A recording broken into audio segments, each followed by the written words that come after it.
Rather lads, welcome back to Cossy's Arsenal podcast. My name is Cossy. Good morning, good afternoon, good evening, wherever you are in all parts of the world. Welcome back to the channel. Welcome back to a brand new video. We're going to be diving into the latest around Arsenal. We're going to be talking to some transfers because we want a duo from Brighton. That is Mitoma and Moises CAICEDO. We tried to sign both of them in January, but it looks like Brighton was still very strong. They were not willing to do any business in the winter. Now, we'll also talk about some other options, including Declan Rice, Zubimendi, and Edson Alvarez. Now, I like the two, Zubimendi and Edson Alvarez, and I think Declan Rice is a waste of money for any club that will actually sign him come this summer. But hit the like button for me, subscribe to the podcast as well. Let's get this video to 300 likes. In the comment box below, let me know, would you sell Trossard in the summer to sign Mitoma? I think that's the big question. We have so many left wingers right now. Emil Smith-Rowe playing there,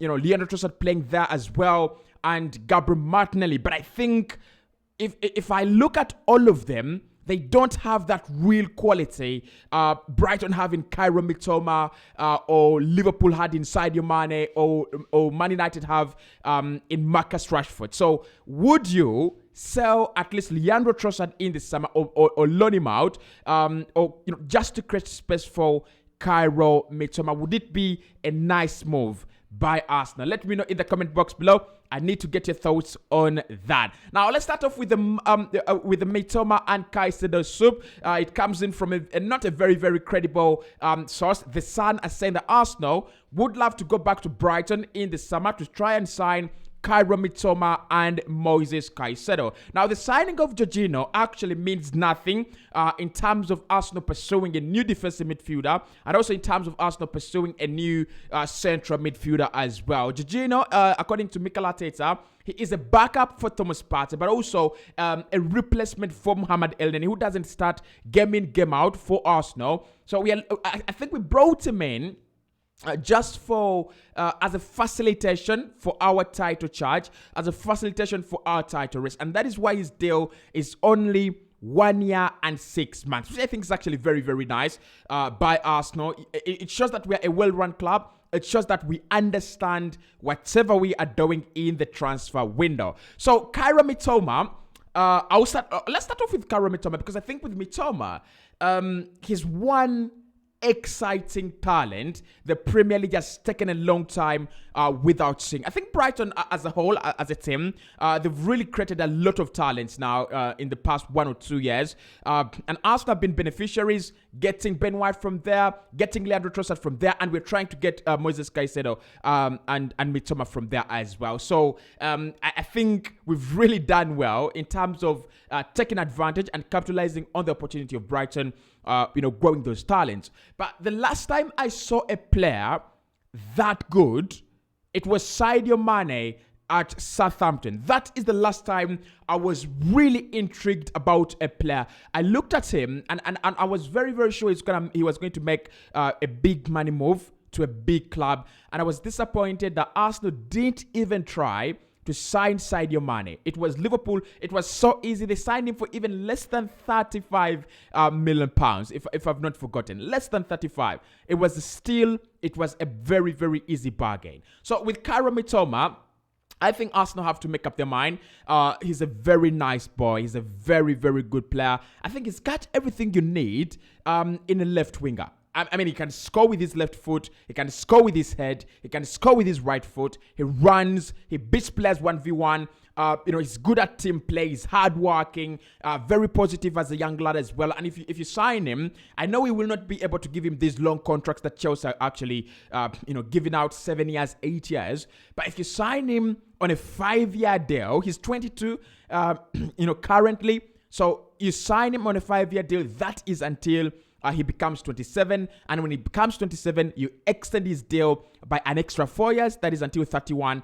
Long-term project, absolutely. But if you're looking for a player for now and for the future, I think Mitoma is the guy. I think the problem here with Mitoma is going to be the price.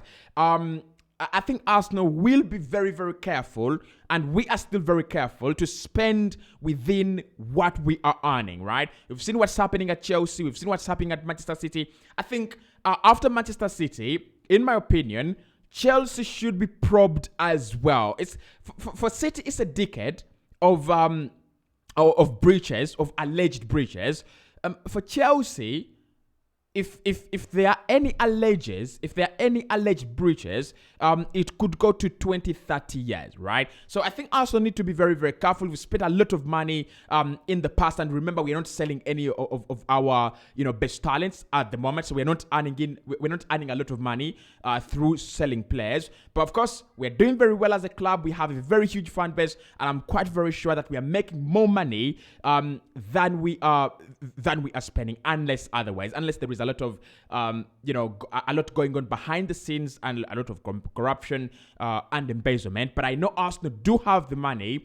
Even if we wanted to spend 500 million every single year, Arsenal has the fan base to do that, and we have the brand deals to actually do that. So Kairo Mitoma, in my opinion, this is what I would say.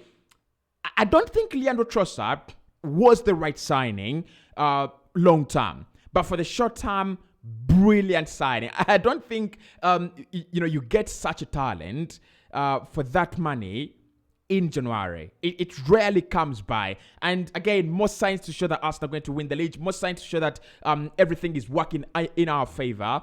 After failing to sign Mikhail Modric for a reported 80 million euros, there was a chance to sign Leandro Trossard, 27 million euros. Who believes that? Who believes that Arsenal had a chance to sign such a talent for just 27 million euros? But for the long term, he's 28 now. I think, Mikel Arteta will need someone who he believes as a starter. We will need someone as explosive as Saka, as good as Kairo Mitoma. So I won't be very surprised if Arsenal try to sign Kairo Mitoma. Maybe I think we should go for 80 million pounds.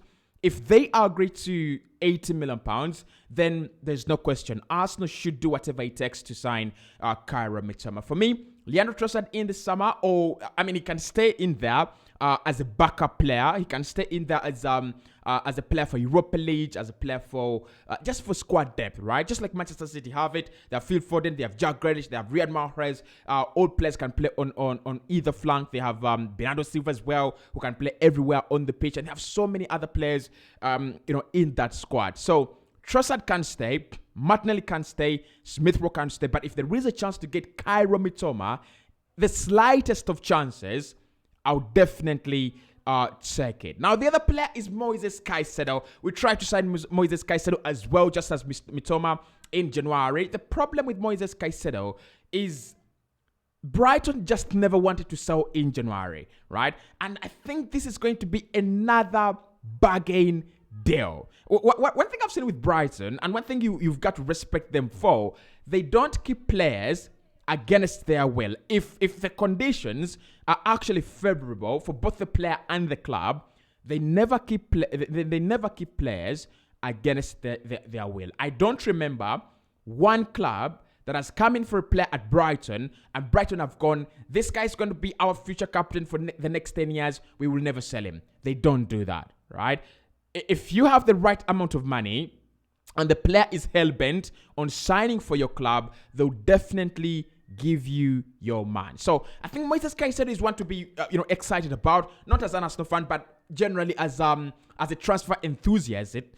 I think he will move. I think Liverpool needs someone there. I think Arsenal do need someone there. I think a West Ham as well. I don't know if he might go to West Ham, but West Ham, if they sell Declan Rice for something like maybe 100 million, then they would be thinking, can we replace him with Moises Caicedo for 60 million? Newcastle is another club that I think should be moving in for Moises Caicedo. Would be a statement signing in my opinion, and for me, he's every inch better than Declan Rice. Now, I know many English fans are not going to be happy with me. Cossy, what are you saying? You say Declan Rice is world class. I think Moises Caicedo is world class as well. The only difference is that he doesn't get the news. He doesn't get the coverage that Declan Rice is getting. But Moises Caicedo, wonderful talent, right? The time and the speed he has used to get used to the Premier League and do so well so far, is absolutely amazing. So those two deals, in my opinion, if I'm Arsenal, I'm dying to do both of them. Yes, there will be competition from Chelsea, Liverpool, and all these other clubs. For Mitoma, actually, I think we might have a free ride. Anyone who wants to sign Mitoma, if it's Arsenal, we might have a free ride, in the summer. I mean, think about it. Liverpool, are they adding another forward? Man United have Anthony Rashford and Jadon Sancho. I don't think Mitoma is a priority for them. Manchester City, maybe, right? Manchester City, maybe, because I think Jack Grealish is a flop. We've got to be honest. Phil Foden, if he comes back, maybe they would try to protect him. And City might not have that ability to spend hundreds of millions of money as they're still under investigation. Then Chelsea, they don't need to add another forward. They have Mudryk, they have Christopher Nkunku will be joining in the summer. They have Kai Havertz in there. They have so many players, right? And Callum Hudson-Odoi and Lukaku are also coming back. So I don't see Chelsea coming from Mitoma. This is a golden opportunity for Arsenal to walk in there, get Mitoma and Moises Caicedo. It's just my opinion, and I don't expect everyone to agree with me, but I think that would be a very, very nice move. Now, in relation to options in the midfield, Ben Jacob says that Arsenal are interested in a couple of other players apart from Declan Rice, who they see as a priority. They believe they're leading the race. They believe the guy wants to sign for them. I just don't even understand where all this nonsense of Declan Rice wants to sign for Arsenal, Declan Rice, this and that Arsenal. I just don't get it. I just don't get where the links are coming from. I just don't get it. In my opinion, Arsenal should stay away from this deal. He's a world-class player. And there's so many other world-class players that Arsenal have not signed. And it's never the end of the world. Tchouaméni, world-class, didn't sign for us, not the end of the world. Lisandro Martinez, world-class, didn't sign for us, not the end of the world. Declan Rice is a deal Arsenal should stay away from if they want to be absolutely safe. We should stay away from signing Declan Rice. But these are the options that I think Arsenal should go for. Number one is Martin Zubimendi. Now, we will try to sign Martin Zubimendi in January. We will try to trigger his release clause, which is actually only 65 million pounds. It's actually it's euros, right? It's euros because the Spanish La Liga uses the euros. And I'm asking myself, how is Martin Zubimendi's release clause only 65 million euros? That is around 55 million pounds. And if you're looking for a new Rodri, and I know Barcelona will be dying here because they're also trying to replace Sergio Busquets. But if you're looking for the new Rodri, if you're looking for the new Xavi, if you're looking for the new Sergio Busquets, this guy could be the one. Martin Zubimendi could actually be the one. Brilliant player. If you've not watched him at Real Sociedad, you're missing out a lot. You don't know what you're missing. Go and watch him. Go and look at how this boy plays in that central midfield. Go and look at him at how he plays in that defensive midfield pivot. Brilliant footballer. Look, his game is all round. He can pass, he can tackle, he can do whatever you want in the midfield. For me, right now, I do not think in the Spanish La Liga, because I'm looking at Aurelien Tchouaméni, I'm looking at Frankie de Jong, I'm looking at the likes of Rodrigo de Paul. I don't think there is a better defensive midfielder right now than Martin Zubimendi. I don't think. And this is purely subjective. We are talking about a league that has the likes of William Carvalho at Real Betis. We're talking about a league that has so many world-class midfielders, right? But for me, Martin Zubimendi stands out. Now, his release clause is 65 million euros. Arsenal have that money to spend in the summer. Do one thing. Go there on the first day of July. Trigger that release clause. I mean, look. Just do it. Just do it. Just go in there and trigger that release clause. Yes, Real Sociedad will be mad. They would want more money. But the fact that the player actually told Arsenal, I'm okay with going to the Premier League, but I don't want, in quotes, I don't want to leave Spain this January. So the reason as to why he didn't sign for Arsenal in January wasn't because he never wanted to sign for us, but it was because he wanted to stay in Spain and then consider his future later on. Now, I know many people will be saying that is a weak mentality. How do you fail to join a club? How do you refuse to join a club that is actually leading the Premier League table and all that? And maybe his ambition is not actually that big. He doesn't deserve to play for Arsenal. I don't care. I think he is one of the best defensive midfielders Arsenal would ever get it to play in a 4-3-3 or even in a 4-2-3-1. Now, the other player that I really like a lot and has been linked with Arsenal did consider him as an option in January as well, is Edson Alvarez. I'm a disgrace that I didn't make videos in the last two parts of the January transfer window because I was a little bit caught up and had so many problems. But Edson Alvarez deserves a video as a person. And I'm going to tell you this. Edson Alvarez will sign for a big English Premier League club. Quote me very well. Edson Alvarez will sign for a big English Premier League club. And I reckon it's going to be Manchester United. Of course, you have to factor into things like Erik ten Hag being at Ajax, the former manager, the likes of Anthony crossing over, the likes of Donny van de Beek as well, crossing over from Ajax to Manchester United. They have a very, very good rapport between United have a very good rapport between them and Ajax, and that could be one of the reasons that they sign Edson Alvarez. But if we don't get Rice, if we don't get CAICEDO, if we don't get Martin Zubamendi, it's not the end of the world. Go and sign Edson Alvarez. By the time we will sign him, he'll be around 27 years of age or 28. But similar to what Thomas Partey has provided Arsenal with. Not injury prone, defensively solid, good passer of the ball. And one thing I like about him is he's natural.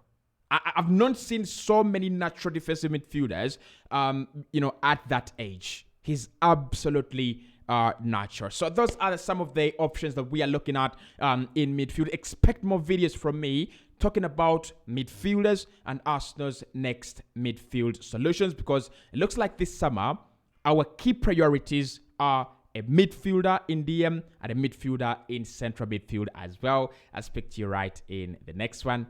Cheers.